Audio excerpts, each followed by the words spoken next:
The Treasury Department is expected to give an update on the federal government's borrowing limit by next week. Current estimates say the limit will be exhausted as early as this summer, the first part of the summer, which could light a fire for Congress to quickly pass the budget reconciliation package because the debt ceiling increase is going to be in that package. Joining us now to talk more about this, Congressman Chuck Edwards, who serves on the House Budget Committee and the House Appropriations Committee. He represents the 11th Congressional District of North Carolina. Congressman Edwards, welcome back to Washington Watch. Thanks for taking time to join us today. Thanks for giving me a chance to visit today. But before we jump into the topic, I want to congratulate you as one of those members of Congress who earlier this month received FRC Action's 100% award for scoring perfect 100% on our scorecard during the 118th Congress. So I just want to say thank you for defending faith, family, and freedom. Well, thank you. What an honor to receive your award. And I certainly appreciate the work that you and your entire organization is doing to help keep Congress focused and be a moral compass for us. Well, thank you. I appreciate that. Let's talk dollars and cents. The Treasury Department announcement next week will factor in the receipts for the tax year 2024. I was having a brief conversation with the House Speaker about this earlier this week, suggesting that the timetable may be moving up on us and there's an urgency for Congress to act. Talk about that. Well, we've certainly seen the need to act. As you know, in the Fiscal Responsibility Act, we raised the debt ceiling to get us through, I believe it was January of this year.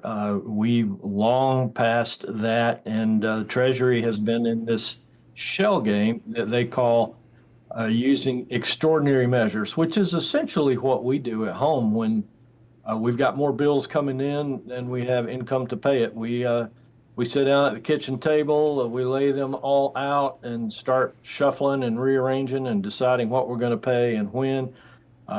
We've been shuffling now for about 6 months, and it's time to pay the piper.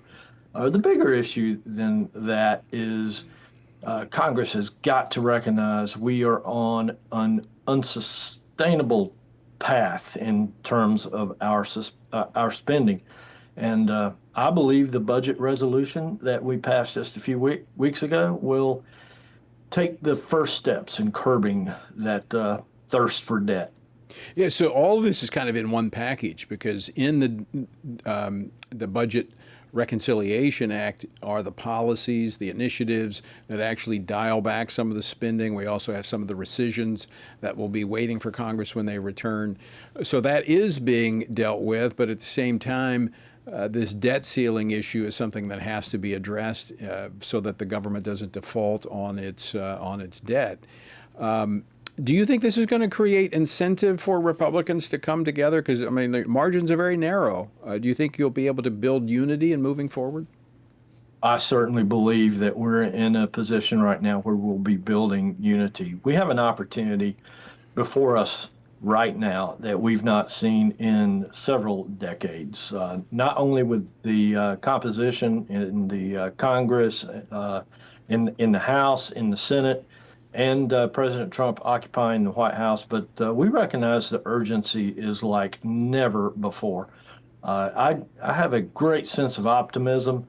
I know that many of us are going to disagree on some of the smaller elements in how we're going to approach this one big, beautiful bill, but we all recognize the need to get it done, and the time is now.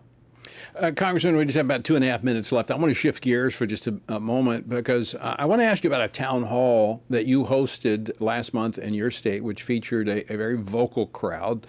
I mean, you've got some real issues going on in your district, hit hard by the hurricane, people wanting answers, wanting things done. But there's also there's some other stuff going on there. Tell us about your experience and why it's important to go forward with these town hall meetings.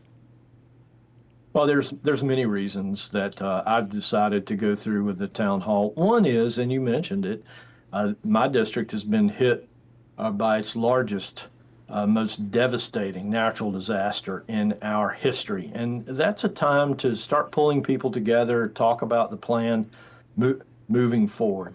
Another reason is I just want to be accountable to the folks in my district. They need to hear from their representatives in Congress, even though the crowd that was at my town hall was certainly not representative of the district that I serve. But more importantly, we've got Republicans have a lot to brag about right now. And rather than shying away from those things, I want to embrace them. I want to get out in front of people and talk about the fact that we've got a plan to close the border, to get our American energy unleashed, to get our fiscal house in order, and to accomplish all the other things that the American people sent us to Washington, D.C. to do. You know, and Congressman, I think it's important, for the reasons you said, to stand and give an account, but I also think it exposes those who are coming in to create difficulty and are just there to cause problems.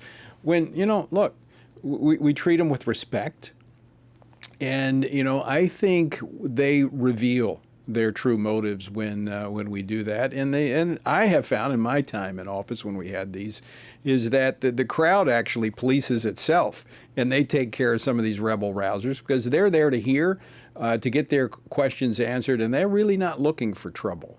And so I commend you for continuing on in having these town hall meetings, and I do hope that other Republicans will follow your lead. Congressman Edwards, thanks so much for joining us today. And again, congratulations on being a 100%er. All right. Thank you.